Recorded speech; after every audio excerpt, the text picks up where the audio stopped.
सहाया भावे दुर्गमाश्रयेत यत्रा मित्रः प्रभूत सैन्योपि भक्तयव सेन्दनोदकोपराधं न कुर्यात् स्वयं च क्षयव्ययाभ्यां युज्येत तुल्य दुर्गानां विजयापसारतो विशेषः विजयापसार संपन्नम ही मनुष्य दुर्गमिच्छेदिति कौटिल्यः। अगर आपको किसी से मदद न मिल रही हो तो आपको दुर्ग का सहारा लेना चाहिए। दुश्मन के पास चाहे कितनी भी सेना हो, वह किले तक रसद पहुंचाने में बाधा नहीं डाल सकता, लेकिन माल और आदमियों की हानि उसे ही अवश्य उठानी पड़ती है। यदि समान शक्ति के किले हो तो उस किले को प्राथमिकता देनी चाहिए जिसमें युद्ध सामग्री रखने की सुविधा हो और उससे बाहर निकलने का रास्ता भी हो, और ऐसे किले पर ही बस्ती करनी चाहिए। चाणक्य द्वारा रचित प्रत्येक श्लोक में कितना शक्तिशाली ज्ञान निहित था, इसे यहाँ नोट करें दोस्तों। लेकिन बीच के काल में हम ज्ञान के इस अनमोल भंडार को पूरी तरह से भूल गए थे, इसलिए हमें भयानक गुलामी का सामना करना पड़ा। लेकिन छत्रपति शिवाजी महाराज ने उससे बाहर निकलने के लिए उसी संजीवनी का कैसे उपयोग किया, हम आज वो इतिहास देखने जा रहे हैं। और हम उस अलौकिक ज्ञान को कैसे समझ सकते हैं और उसका वास्तविकता में कैसे उपयोग कर सकते हैं, ये इन डेप्थ समझते हुए हमें भी समृद्ध होते जाना है। चलो तो फिर। अफजल खान मारा गया और उसके साथ सेना भी नष्ट हो गई। महाराज ने तत्काल अभियान चलाकर कोल्हापुर तक आदिल शाह के क्षेत्र पर कैसे कब्जा कर लिया, और उसके बाद महाराज ने कोल्हापुर के पास खुले मैदान में आदिल शाह द्वारा महाराज के खिलाफ भेजे गए रुस्तम जमान को कैसे हराया। इस पूरे इतिहास को हमने पिछले भाग में गहराई से समझा है। अगर आपने अभी तक वह गौरवशाली इतिहास नहीं देखा है तो अब जरूर देखें। इससे आपको इस और इसके बाद के एपिसोड्स को देखने के लिए एक उचित कड़ी प्राप्त होगी और इस पूरे इतिहास को समझने में अधिक मजा आएगा। आदिल शाही पर एक के बाद एक त्रासदी आ रही थी। हर एक झटका प्रत्याशित और हृदय विदारक था। महाराज बीजापुर की ओर आगे बढ़ रहे थे। रुस्तम जमान के हार के बाद नेताजी कौठे, बोरगांव, कुंडल, सांगली से होते हुए आगे बढ़े और मीरज उर्फ मुर्तजाबाद के किले को घेर लिया। मीरज का किला आसानी से हाथ नहीं आ रहा था। तब नेताजी उसे घेरने में समय बर्बाद न करे, इसलिए बाद में महाराज ने खुद मीरज के पास आकर घेरा संभाला और नेताजी को आगे बढ़ने दिया।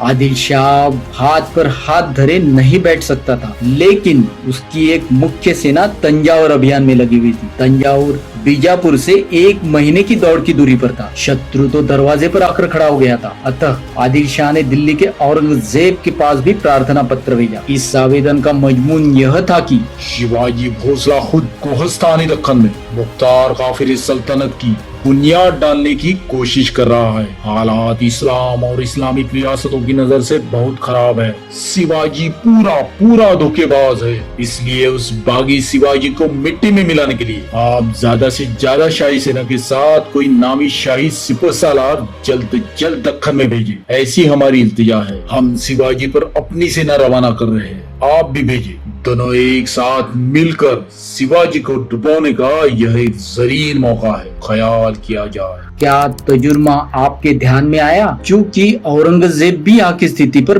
बारीकी से नजर रखे हुए था, इसलिए उसके ध्यान में भी आ गया, या उसके वह पहले ही आ चुका था। क्योंकि सिर्फ 3 साल पहले यानी साल 1657 में महाराज ने औरंगजेब के जुन्नर और अहमदनगर इन 2 थानों को लूट लिया था। हमने भी अपने इसी गुनाहरम यानी अब हिस्ट्री और हम चैनल पे उस शातिर चाल को गहराई से आपके सामने पहले ही पेश किया है। वह ज्ञानवर्धक और मजेदार एपिसोड अवश्य देखें। उन छापों में महाराज को बहुत सारी लूट मिली थी और साथ ही उन्होंने राजनीति में भी बड़ी उपलब्धि हासिल की थी। इसलिए औरंगजेब पहले से ही महाराज से नाराज था और उस दूरदर्शी परंतु कट्टर धर्मांध बादशाह को समय रहते मोगलाई और आदिल शाही के बीच खड़ा होते उस हिंदू राज्य की बू भी अच्छे से आ गई थी। इसलिए इस काफिर को खुला छोड़ना या अगर खुलकर बात करे तो उसे जिंदा रखना संभव ही नहीं था, और उसके समाचार के लिए वह भी अपने किसी मातब्बर सरदार को भेजने ही वाला था, लेकिन उसके लिए अभी कुछ समय लगने वाला था। वहीं पे ऐसे आगतों से भी आदिल शाही इतनी जल्दी खत्म नहीं होने वाली थी। इससे पहले आदिल शाही ने मुगलों से भी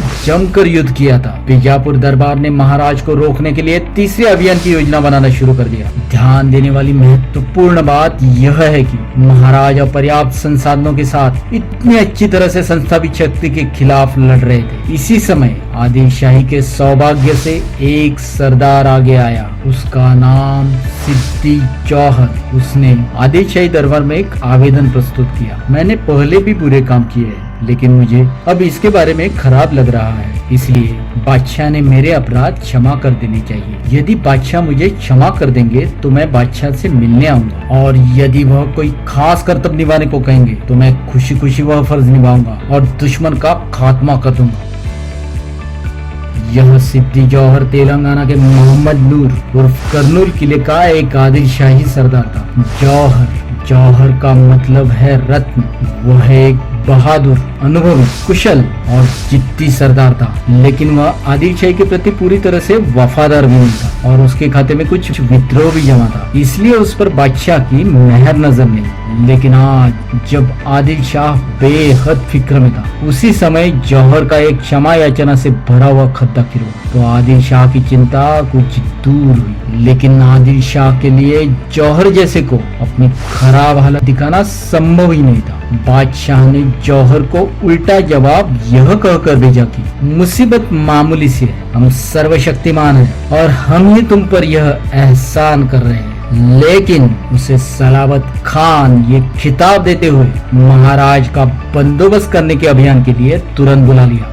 हुक्म के अनुसार जौहर तुरंत अपनी हबशी सेना के साथ बीजापुर आ गया। हबशी सेना यानी एबेसिनियन सेना, यानी एक काला समुंदर। ये हबशी दिखने में भले ही बदसूरत हो, लेकिन इनके गुण काबिले तारीफ। इन हबशियों की नस्ल बहुत बहादुर, सख्त, ताकतवर और ईमानदार, साथ ही बुद्धिमान भी।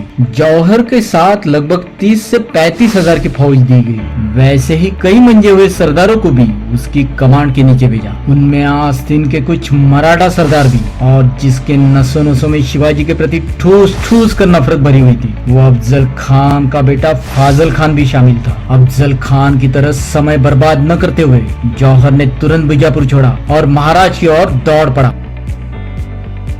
सिद्दी जौहर निकला तब महाराज की सेना मीरज के किले को घेरे हुए। इसी समय स्वराज्य पर एक और बड़ा संकट भी फिसल रहा था। दिल्ली में औरंगजेब तख्तनशीन हो गया। औरंगजेब दक्षिण की राजनीति से भली भांति परिचित था। वह विजयनगर साम्राज्य का इतिहास अच्छे से जानता था।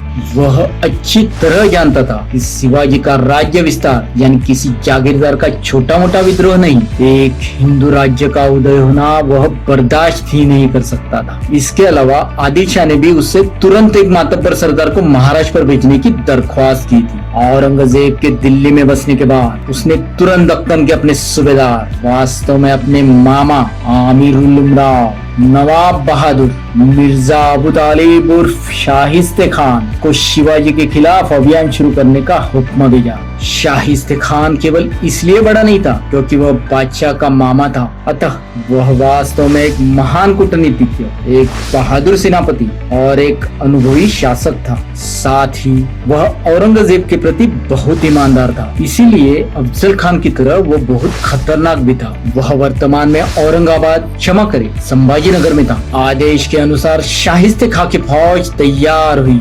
वह कितनी बड़ी थी? कुल 77,000 घुड़सवार और 30,000 पैदल सेना एकदम तैयार थी। कज़ाकी, पठानी, उज़्बेकी, गोंड, बक्सारी, अरबी, मोगली, रजपूती, बुंदेली आदि लड़ाकू शेर उस सेना में शामिल थे, और मराठी भी। यह संकट उत्तर से आ रहा था और सिद्दी जौहर दक्षिण से। एक ही समय दो दिशाओं से 1.5 लाख से अधिक सेनाएं स्वराज्य पर फिसल रही थी। इस प्रकार महाराज दोहरी दुविधा में फंस गए थे। इस समय महाराज की शक्ति कितनी थी? महाराज के पास पैदल सेना और घुड़सवार सेना सहित अधिकतम सिर्फ 15,000 की सेना थी। 1.5 लाख के दुश्मन के सामने 15,000 का क्या हिसाब? क्या महाराज शत्रु की खबर सुनकर डर गए?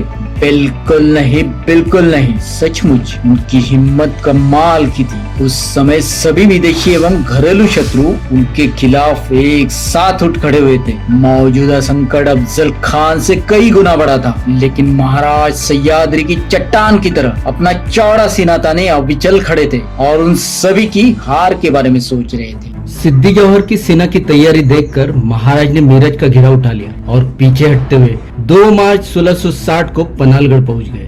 गढ़ के दरवाजे बंद हो गए। अब महाराज पनाला किले पर ही क्यों रुके, आइए उन कारणों को समझते हैं। अफजल खान के वध के बाद महाराज ने वाई से कोल्हापुर तक का क्षेत्र अपने कब्जे में ले लिया था। महाराज की नीति यह थी कि दुश्मन को दक्षिण सीमा पर स्थित किले पनाला के क्षेत्र से स्वराज्य में प्रवेश न करने दिया जाए। अगर सिद्दी जौहर उनका पीछा करते हुए स्वराज्य में घुस जाएगा तो हाल ही में जीता हुआ मुल्क फिर से दुश्मन के हवाले करना पड़ेगा। वैसे ही अपने मुल्क की खराबी भी होगी। और अगर जौहर पीछा करते हुए राजगढ़ तक पहुंच गया तो ऐसी भी एक संभावना थी कि शाइस्ता खान और जौहर एक हो जाए और उससे बेहद मुश्किल स्थिति पैदा हो जाए, क्योंकि महाराज को लगभग यकीन था कि शाइस्ता खान अपनी मर्जी से आदिल शाही या जौहर से हाथ नहीं मिलाएगा। यदि आदिल शाही का कांटा हमसे या हमारा आदिल शाही से निकलेगा तो शाइस्ता खान निश्चित रूप से दर्शक की भूमिका निभाएगा और उसने उस भूमिका को पूरी ईमानदारी से निभाया। इसका कारण हम थोड़ा आगे देखेंगे, लेकिन अब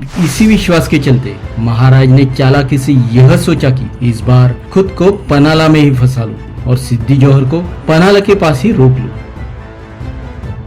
पनाला किला विस्तार में बहुत बड़ा है और इसे जीतना कठिन है। वह एकदम मौके की जगह थी। मुसीबत के समय यहाँ से पश्चिम की ओर कोंकण की दिशा में जाया जा सकता था। पनाला किले के पश्चिम में मसाई पठार है। इसके सामने का क्षेत्र घने जंगल एवं पहाड़ी है। पनाला किले में साधन सामग्री की कोई कमी नहीं। यह किला कितने भी दिनों तक लड़ने में सक्षम था। 3 महीने बाद ही बरसात का मौसम शुरू होने वाला था। मानसून शुरू होते ही घेराबंदी या तो ढीली होगी या हटा दी जाएगी। इस समय आदिल शाही स्वयं आंतरिक राजनीति से ग्रस्त थी। कल क्या होगा इसका कोई भरोसा नहीं था। जौहर खुद एक बागी सरदार था, शायद उसे ही तोड़ा जा सकता था। महाराज की बड़ी सेना नेताजी के नेतृत्व में किले के बाहर स्वतंत्र थी। वह आदिल शाही मुल्क पर और फौजों पर बाहर से छापा मार ही रही। उस सेना की सहायता से घेराबंदी तोड़ना भी संभव हो सकता था। यही सब ध्यान में लेते हुए महाराज पनाला में रुक गए।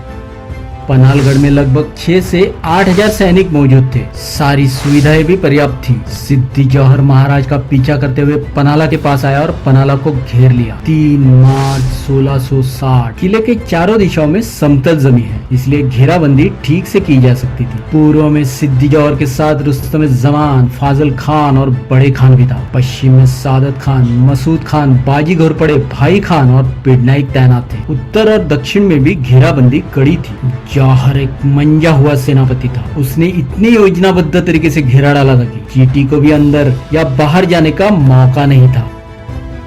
जौहर समझ चुका था कि ये घेराबंदी लंबी चलेगी और जल्द ही बारिश का मौसम भी आ जाएगा, इसलिए उसने सेना के लिए घास फूस और ताड़ के पत्तों से बने घर बनाने शुरू कर दिए। किले पर तो गोला बारूद चल ही रहा था। जवाब में मराठे भी किले से छोटी छोटी टुकड़ियों में जौहर की सेना पर धावा बोल रहे थे, मोर्चे मार रहे थे और रसद को बाधित करने की कोशिश कर रहे थे। इसके अलावा नेताजी बाहर से भी महाराज की रिहाई के लिए अथक प्रयास कर रहे थे। एक बार तो उन्होंने घेराबंदी को कमजोर करने के लिए सीधे बीजापुर पर ही हमला करने की कोशिश की, लेकिन वह उसमें असफल रहे। उन्हें वहां से पीछे हटना पड़ा। बाद में उन्होंने और सिद्दी हिलाल ने मिलकर हमला कर घेराबंदी तोड़ने की कोशिश की। महाराज को छुड़ाने की नेताजी की साजिश को चालाक जौहर ने तुरंत भांप लिया। उसने पूरी सावधानी बरतते हुए उन्हें घेराबंदी तक पहुंचने ही नहीं दिया। उन्हें घेराबंदी से काफी दूरी पर ही रोकने के लिए पहले से ही कुछ सेना भेजी और यहाँ घेराबंदी भी उतनी ही मजबूती से कसकर पकड़ कर रखी। इस आमने सामने की लड़ाई में हिलाल का बेटा सिद्दी वाहवा भी मौजूद था। वह घायल हो गया और अपने घोड़े से गिर गया। बेहोश वाहवा को दुश्मन उठा ले गया। मराठा सेना भी भाग गई। महाराज को किले पर ये सब समाचार मिल रहे थे और इस बात की चेतना भी हो रही थी कि भागने का रास्ता धुंधला होता जा रहा है। तो दोस्तों, इस भाग में हमने गहराई से समझा है कि इतने दोहरे संकट में फंसने के कारण कितनी कठिन परिस्थितियां निर्माण हो गई थी। इससे बाहर निकलने के लिए कुछ अलग और अजब शक्ल लड़ानी जरूरी है। ये महाराज के ध्यान में आ चुका था। वैसे उन्होंने वहां से भागने की एक बड़ी योजना बनाई, लेकिन समय के अभाव में इस योजना को हम अगले भाग में गहराई से समझने जा रहे हैं और आज यही रुक रहे हैं। तो अगले महान इतिहास के एपिसोड की सूचना समय पर पाने के लिए आज ही अपने इस हिस्ट्री और हम चैनल को सब्सक्राइब करें। साथ ही आपको ये एपिसोड भी पसंद आया होगा, है ना? तो कृपया इसे लाइक और कमेंट जरूर करें और इस जबर इतिहास को हर एक भारतीय तक पहुंचाने के लिए ज्यादा से ज्यादा शेयर करें। धन्यवाद। वंदे मातरम।